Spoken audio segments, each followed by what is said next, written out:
नमस्कार दोस्तों, एक बार फिर से स्वागत है आपके अपने YouTube channel First Bell Education पर। दोस्तों, आज का जो हमारा टॉपिक है वो है सामान्य विज्ञान में कोशिका। कोशिका का ये सेकंड पार्ट है। पहला पार्ट जो है हम कोशिका का पहले डिस्कस कर चुके हैं, तो इन दोनों पार्ट्स में मिलकर हमारे कोशिका के लगभग सभी क्वेश्चन खत्म हो जाएंगे।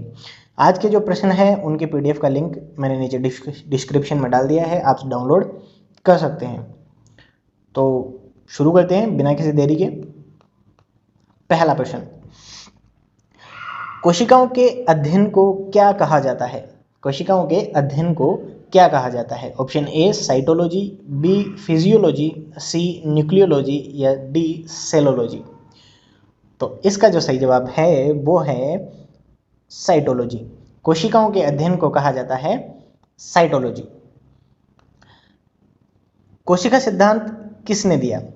ये प्रश्न जो है वो हम थोड़ा बहुत पहले पार्ट में डिस्कस कर चुके हैं, तो इसका आंसर आपको पता होगा। कोशिका सिद्धांत दिया मैथियास स्लाइडेन ने, थियोडोर स्वान ने, आर.एच. विटेकर ने या फिर ए व बी दोनों ने। तो इसका जो सही जवाब है वो है ऑप्शन डी, ए व बी दोनों ने, मतलब मैथियास स्लाइडेन ने और थियोडोर स्वान ने। जर्मनी के वनस्पतिज्ञ थे मैथियास स्लाइडेन, इन्होंने 1838 में, तथा जर्मनी के ही जंतु वैज्ञानिक थियोडोर स्वान ने 1839 में अलग अलग प्रयोग किए और प्रयोग कर यह निष्कर्ष निकाला कि सभी जीव कोशिकाओं के बने होते हैं और इसे कोशिका सिद्धांत कहा गया। अगला प्रश्न, निम्नलिखित में से कौन से भाग वनस्पति और जंतु दोनों ही कोशिकाओं में पाए जाते हैं? वनस्पति और जंतु दोनों कोशिकाओं में पाए जाने वाले भाग। कोशिका कला, हरित लवक, रिक्तिका। ऑप्शन बी कोशिका भित्ति, केंद्रक, रिक्तिका। ऑप्शन सी कोशिका कला, कोशिका द्रव्य, केंद्रक। या ऑप्शन डी कोशिका भित्ति, हरित लवक और कोशिका द्रव्य। तो इसका जो आंसर है वो हो जाएगा ऑप्शन सी, कोशिका कला यानी कोशिका झिल्ली, कोशिका द्रव्य और केंद्रक। ये जंतु कोशिका में भी पाए जाते हैं और पादप कोशिका में भी पाए जाते हैं। इसकी देखो, हमने एक सारणी बनाई है तो हम टेबल देख लेते हैं। ये है जो केवल पादप कोशिका में पाए जाते हैं, ये कोशिकांग है जो दोनों कोशिकाओं में पाए जाते हैं, और इधर है जो केवल जंतु कोशिका में पाए जाते हैं। तो केवल पादप कोशिका में पाई जाने वाली कोशिकांग है कोशिका भित्ति, रिक्तिकाएं, लवक, जीव द्रव्य तंतु और स्फीरोसोम। ये सब कोशिकांग केवल पादप कोशिका में पाए जाते हैं। केवल जंतु कोशिका में पाया जाता है तारककाय। तारककाय केवल जंतु कोशिका में पाया जाता है, पादप कोशिका में नहीं पाया जाता है। और दोनों में पाए जाने वाले कोशिकांग है कोशिका झिल्ली, केंद्रक, कोशिका द्रव्य, माइटोकॉन्ड्रिया, अंतःप्रद्रव्य जालिका, राइबोसोम और लाइसोसोम। ये कोशिकांग दोनों में यानी पादप कोशिका में पाए जाते हैं और जंतु कोशिका में पाए जाते हैं। इस टेबल को अच्छे से याद कर लेना दोस्तों, इसमें आपके बहुत सारे प्रश्न बन जाएंगे। जैसे निम्न में से कौन सा कोशिकांग केवल पादप कोशिका में पाया जाता है, या फिर जंतु कोशिका में पाया जाता है, या फिर कौन सा कोशिकांग दोनों में पाए जाते हैं, तो इसको ध्यान से देख लेना। अगला प्रश्न, निम्नलिखित में से किसे जीवन का भौतिक आधार माना जाता है? जीवन का भौतिक आधार किसे माना जाता है? ऑप्शन ए कोशिका भित्ति को, ऑप्शन बी कोशिका झिल्ली को, ऑप्शन सी सूत्रकणिका यानी माइटोकॉन्ड्रिया को, या ऑप्शन डी जीव द्रव्य को। तो जीवन का जो भौतिक आधार माना जाता है वो माना जाता है जीव द्रव्य को। तो सही आंसर हो जाएगा ऑप्शन डी जीव द्रव्य। जीव द्रव्य को जीवन का भौतिक आधार कहा हक्सले ने। तो ये भी प्रश्न बनता है कि जीव द्रव्य को जीवन का भौतिक आधार किसने कहा, तो याद रखना हक्सले ने। अगला प्रश्न, निम्न में से किस कोशिकांग में झिल्ली नहीं होती है? मतलब जिसके बाहर झिल्ली नहीं पाई जाती है, ऐसा कोशिकांग कौन सा है? ऑप्शन ए राइबोसोम, बी लयनकाय या लाइसोसोम, सी गोल्जीकाय, डी सूत्रकणिका या माइटोकॉन्ड्रिया। तो इसका जो आंसर है वो हो जाएगा ऑप्शन ए राइबोसोम। राइबोसोम में कोई भी झिल्ली नहीं पाई जाती है। इसकी भी हमने एक टेबल बनाई है जिसे हम देख लेते हैं। टेबल में देखिए, यह है झिल्ली युक्त कोशिकांग और इधर है झिल्ली विहीन कोशिकांग जिनमें झिल्ली नहीं पाई जाती है। तो झिल्ली विहीन कोशिकांग तो है केवल राइबोसोम। राइबोसोम में किसी भी प्रकार की झिल्ली नहीं पाई जाती है। और झिल्ली युक्त कोशिकांग भी दो प्रकार के होते हैं, एक झिल्ली वाले जिनके बाहर केवल एक झिल्ली पाई जाती है और दोहरी झिल्ली वाले जिनके बाहर दोहरी झिल्ली पाई जाती है। तो एकल झिल्ली वाले हैं गोल्जिकाय, अंतःप्रद्रवी जालिका, लाइसोसोम और सूक्ष्मकाय, और दोहरी झिल्ली वाले कोशिकांग है माइटोकॉन्ड्रिया और लवक। तो इस टेबल को आप अच्छे से याद कर लेना, इससे बहुत सारे प्रश्न बनते हैं।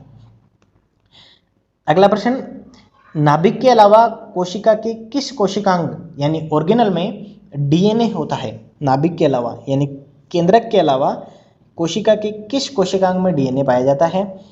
ए तारक केंद्र सेंट्रियोल में, बी गोल्जी उपकरण या गोल्जी अपैरेटस में, सी लाइसोसोम में, या डी माइटोकॉन्ड्रिया में। तो नाभिक के अलावा यानी केंद्रक के अलावा जिस कोशिकांग में डीएनए होता है वो है माइटोकॉन्ड्रिया। तो इसका ऑप्शन डी सही आंसर हो जाएगा। माइटोकॉन्ड्रिया की खोज अल्टमान एवं फ्लेमिंग ने की और इसे माइटोकॉन्ड्रिया नाम दिया सी बेंडा ने। कोशिका के भीतर रहकर माइटोकॉन्ड्रिया में अपने जैसे नए माइटोकॉन्ड्रिया बनाने अर्थात स्वतः जनन की क्षमता होती है, इसीलिए इसे अर्ध स्वायत्तशासी कोशिकांग कहा जाता है। तो ये प्रश्न अच्छा प्रश्न बनता है कि किस कोशिकांग को अर्ध स्वायत्तशासी कोशिकांग कहा जाता है? माइटोकॉन्ड्रिया को। और इसे कोशिका का पावर हाउस या ऊर्जा घर भी कहा जाता है। और ये क्यों कहा जाता है मैंने आपको पिछले वीडियो में बताया था, क्योंकि इसमें ऊर्जा जो है वो एटीपी के रूप में इसमें संचित रहती है, तो इसीलिए इसे पावर हाउस ऑफ सेल कहा जाता है। अगला प्रश्न, मानव शरीर की कोशिकाओं में पाए जाने वाले गुणसूत्र जोड़ों यानी क्रोमोसोम्स पेयर की संख्या है। मानव शरीर की कोशिकाओं में कुल कितने गुणसूत्रों के जोड़े पाए जाते हैं? ऑप्शन ए 21, बी 22, सी 24 या डी 23। तो इसका जो सही जवाब है वो है हमारा ऑप्शन डी 23। मानव शरीर की कोशिकाओं में कुल 23 जोड़ी यानी कुल 46 गुणसूत्र पाए जाते हैं। देखिए, गुणसूत्रों की जो खोज है वो स्ट्रासबर्गर ने 1875 में की और इसका जो नाम है वो वोल्डेयर ने 1888 में दिया। मानव में 23 जोड़ी यानी 46 गुणसूत्र पाए जाते हैं जो दो प्रकार के होते हैं। पहला प्रकार है अलिंग गुणसूत्र या देहिक गुणसूत्र, इन्हें ऑटोसोम कहते हैं। ये 22 जोड़ी यानी 44 होते हैं। कुल 23 जोड़ी में से 22 जोड़ी अलिंग गुणसूत्र होते हैं तथा ये मानव के देहिक लक्षणों जैसे लंबाई, वजन, रंग आदि को नियंत्रित करते हैं। दूसरा प्रकार है लिंग गुणसूत्र एलोसोम, जिन्हें हेटेरोक्रोमोसोम भी कहा जाता है। ये एक जोड़ी यानी कुल 2 होते हैं, एक्स और वाई। ये मानव के लिंग यानी लड़का लड़की का निर्धारण करते हैं। अगला प्रश्न, डीएनए का पूर्ण रूप क्या होता है? डीएनए की फुल फॉर्म क्या होती है? Di nucleic acid, deoxy nucleic acid, di ribo nucleic acid या डीऑक्सी राइबो न्यूक्लिक एसिड। तो इसका जो सही जवाब है वो है हमारा option D deoxy ribo nucleic acid. DNA की फुल फॉर्म होती है deoxy ribo nucleic acid. DNA की द्विसूत्री या द्विकुंडलिनी डबल हेलिक्स संरचना का पता लगाया था। डीएनए की डबल हेलिक्स संरचना का पता किस वैज्ञानिक ने लगाया? ए मॉर्गन ने, बी डी व्रिज ने, सी हरगोविंद खुराना ने या डी वॉटसन और क्रिक ने। तो डीएनए की डबल हेलिक्स संरचना की खोज की थी ऑप्शन डी वॉटसन और क्रिक ने। तो सही जवाब हो जाएगा ऑप्शन डी। डीएनए में पाई जाने वाली शर्करा है, डीएनए में कौन सी शर्करा पाई जाती है? Option A hexose, B heptulose, C pentose या डी जाइलुलोज। तो डीएनए में जो संरचना पाई जाती है वो है ऑप्शन सी पेंटोज। पेंटोज शर्करा पाई जाती है डीएनए में। इसे पेंटोज इसलिए कहते हैं क्योंकि इसके एक अणु में कुल 5 कार्बन के अणु होते हैं। 5 कार्बन के अणु होते हैं एक अणु में, इसलिए इसे पेंटोज कहा जाता है। अगला प्रश्न, आरएनए का पूर्ण रूप क्या होता है? आरएनए की full form. Option A rido nuclear acid, B ribo nucleic acid, C rhino nuclear acid या डी रेस्टो न्यूक्लियस एसिड। तो इसका जो सही जवाब है वो है option B ribo nucleic acid. RNA की फुल फॉर्म होती है राइबो न्यूक्लिक एसिड और डीएनए की फुल फॉर्म होती है डीऑक्सी राइबो न्यूक्लिक एसिड। अगला प्रश्न, प्लाज्मा झिल्ली यानी कोशिका झिल्ली या प्लाज्मा मेम्ब्रेन बनी होती है। कोशिका झिल्ली या प्लाज्मा झिल्ली किससे बनी होती है? ऑप्शन ए प्रोटीन से, बी लिपिड से, सी कार्बोहाइड्रेट से या डी दोनों, ए तथा बी से। तो प्लाज्मा झिल्ली बनी होती है ऑप्शन डी दोनों से, यानी ए से बी और बी, यानी प्रोटीन से और लिपिड से, लिपोप्रोटीन से बनी होती है। अगला प्रश्न, पादप कोशिका भित्ति मुख्यतः किससे बनी होती है? पादपों की कोशिका भित्ति मुख्यतः किससे बनी होती है? ऑप्शन ए लिपिड से, बी विटामिन से, सी सेलुलोज से, या डी प्रोटीन से। तो पादप कोशिका भित्ति बनी होती है सेलुलोज से। तो इसका जो सही जवाब है वो हो जाएगा ऑप्शन सी सेलुलोज। कोशिका में 80% से अधिक पाया जाने वाला पदार्थ है। कोशिका में सबसे अधिक मात्रा में यानी लगभग 80% पाया जाने वाला पदार्थ कौन सा है? ऑप्शन ए प्रोटीन, बी चर्बी, सी खनिज, या डी जल। तो इसका जो सही जवाब है वो है ऑप्शन डी जल। कोशिका में लगभग 80% जल पाया जाता है। अगला प्रश्न, अंतःप्रद्रव्य जालिका यानी एंडोप्लाज्मिक रेटिकुलम की खोज किसने की? अंतःप्रद्रव्य जालिका की खोज किसने की? ऑप्शन ए कैमिलियो गोल्जी ने, बी किथ पोर्टर ने, सी डी रॉबर्टिस ने, या डी कोलिकर ने। तो अंतःप्रद्रव्य जालिका यानी एंडोप्लाज्मिक रेटिकुलम की खोज की, इसका जो सही जवाब है वो हो जाएगा ऑप्शन बी किथ पोर्टर ने। देखिए, अंतःप्रद्रव्य जालिका दो प्रकार की होती है। एक तो होती है चिकनी अंतःप्रद्रव्य जालिका, और इनकी सतह पर राइबोसोम नहीं पाए जाते हैं। इनकी सतह पर राइबोसोम नहीं पाए जाते हैं, इसीलिए ये चिकनी होती है, और इनका जो कार्य है वो होता है वसा तथा ग्लाइकोजन का संश्लेषण यानी निर्माण करना। दूसरी प्रकार होता है खुरदरी अंतःप्रद्रव्य जालिका।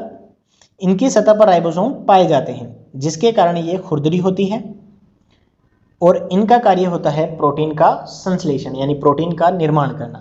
तो चिकनी अंतःप्रद्रव्य जालिका का कार्य होता है वसा तथा ग्लाइकोजन का संश्लेषण, और खुरदरी अंतःप्रद्रव्य जालिका का कार्य होता है प्रोटीन का संश्लेषण।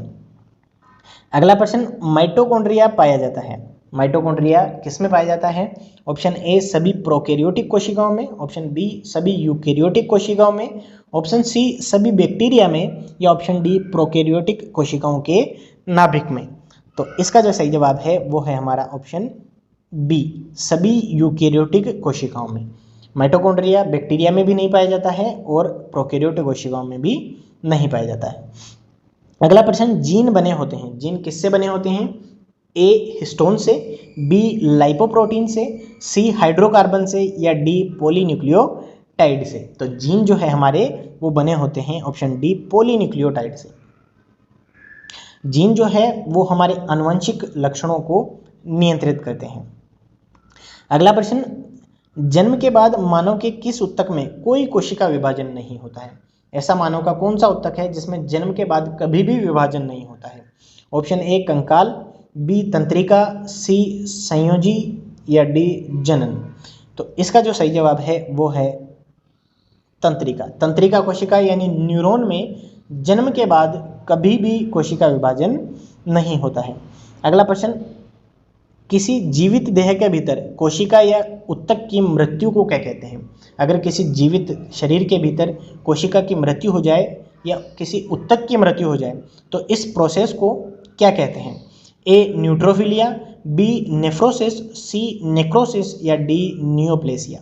तो इसका जो सही जवाब है वो है हमारा ऑप्शन सी नेक्रोसिस। किसी जीवित देह के भीतर कोशिका या ऊतक की मृत्यु नेक्रोसिस कहलाता है। अगला प्रश्न, निम्न में से कोशिका सिद्धांत के अपवाद होता है। कोशिका सिद्धांत का अपवाद कौन सा होता है? ऑप्शन ए जीवाणु, बी विषाणु, सी युग्लिना, या डी माइकोप्लाज्मा। तो इसका जो सही जवाब है वो है हमारा ऑप्शन बी विषाणु यानी वायरस। वायरस कोशिका सिद्धांत का अपवाद होता है। कोशिका सिद्धांत के जितने भी नियम हैं ये उनका पालन नहीं करता है। अगला प्रश्न, कोशिका विज्ञान का जनक किसे कहा जाता है? फादर ऑफ सेल बायोलॉजी, कोशिका विज्ञान का जनक किसे कहा जाता है? ऑप्शन ए रॉबर्ट हुक को, ऑप्शन बी ल्यूवेनहॉक को, ऑप्शन सी रुडोल्फ विर्चोव को, या डी कार्ल नेगेली को। तो कोशिका विज्ञान का जनक कहा जाता है ऑप्शन ए रॉबर्ट हुक को। तो सही जवाब हो जाएगा ऑप्शन ए रॉबर्ट हुक, क्योंकि इन्होंने ही कोशिका की खोज की थी 1665 में कोर्क की कोशिकाओं में। अगला प्रश्न, भारतीय कोशिका विज्ञान का जनक किसे कहा जाता है? भारतीय कोशिका विज्ञान का जनक A C V Raman, B V K Goyal, C A K. Sharma, या डी जी.एच. उपाध्याय। तो किसे कहा जाता है भारतीय कोशिका विज्ञान का जनक? वो है हमारे A.K. शर्मा यानी अरुण कुमार शर्मा को भारतीय कोशिका विज्ञान का जनक कहा जाता है। सबसे बड़ी कोशिका होती है, सबसे बड़ी कोशिका A. Mycoplasma लेडलेवाई, B. शुतुरमुर्ग का अंडा, C. तंत्रिका कोशिका या D. एसिटाबुलारिया शैवाल। तो पृथ्वी पर पाई जाने वाली सबसे बड़ी कोशिका है शुतुरमुर्ग का अंडा। शुतुरमुर्ग का अंडा एक ही कोशिका से बना होता है, इसलिए वो सबसे बड़ी कोशिका होती है। अगला प्रश्न, सबसे छोटी कोशिका होती है, पृथ्वी पर पाई जाने वाली सबसे छोटी कोशिका बोहेमिया निविया के तंतु, तंत्रिका कोशिका, माइकोप्लाज्मा लेडलेवाई या एसिटाबुलारिया शैवाल। तो इसका जो सही जवाब है वो है हमारा ऑप्शन सी, माइकोप्लाज्मा लेडलेवाई। सबसे बड़ी कोशिका तो होती है शुतुरमुर्ग का अंडा और सबसे छोटी कोशिका होती है माइकोप्लाज्मा लेडलेवाई। अगला प्रश्न, सबसे बड़ी पादप कोशिका होती है, सबसे बड़ी पादप कोशिका A. एसिटाबुलारिया शैवाल, B. ट्रिलियम ग्रांडिफ्लोएम पादप के तंतु, C. ओफियोग्लोसम रेटिकुलेटम के तंतु या D. बोहेमिया निविया के तंतु। तो सबसे बड़ी पादप कोशिका होती है ऑप्शन डी, बोहेमिया निविया के तंतु। बोहेमिया निविया एक पादप होता है जिसे रेमी भी कहा जाता है, रेमी। तो रेमी के तंतु या बोहेमिया निविया के तंतु सबसे बड़ी पादप कोशिका होती है। लेकिन सबसे बड़ी जीवित पादप कोशिका होती है एसिटाबुलारिया शैवाल। सबसे बड़ी पादप कोशिका तो होती है बोहेमिया निविया के तंतु, सबसे बड़ी जीवित पादप कोशिका होती है एसिटाबुलारिया शैवाल। और सबसे बड़ी मानव कोशिका होती है तंत्रिका कोशिका यानी न्यूरॉन। तो बस दोस्तों, आज के लिए बस इतना ही। आपको वीडियो अच्छा लगे तो लाइक करें, दोस्तों के साथ शेयर करें और चैनल को सब्सक्राइब करें और आगे भी हमारे ऐसे ही वीडियो देखते रहें। धन्यवाद। जय हिंद।